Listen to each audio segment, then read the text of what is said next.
Hello guys, welcome to our channel. Veena Vijayalakshmi ఛానల్కి స్వాగతం. ఇక వీడియోలోకి వెళ్ళిపోదాము. ఈరోజు నేను ఒక స్వీట్ రెసిపీని చూపిస్తున్నానండి. తీపి గారెలు. ఇవి సజ్జ పిండితో ఇంకా గోధుమ పిండితో దేంతోనైనా చేసుకోవచ్చండి. మంచి హెల్దీ రెసిపీ.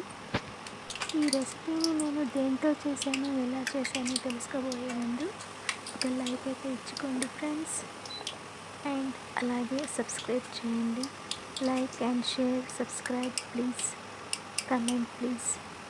ఎలా ఉందో చెప్పండి. బెల్లం పాకం చేసి వడగట్టుకొని పక్కన పెట్టుకోవాలి.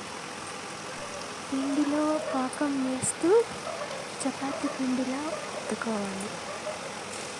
పిండి కలుపుకున్న తర్వాత ఇలా చిన్న చిన్న ప్యాటీస్లా ఒత్తుకొని నూనెలో వేయించుకోవాలి. దీంట్లో కొబ్బరి తురుము ఇంకా ఇలాచీ వేసుకుంటే రుచిగా ఉంటుంది. ఇలాగే సజ్జపిండితో ఇంకా గోధుమ పిండితోనే కాకుండా బియ్యం పిండితో కూడా చేసుకోవచ్చండి.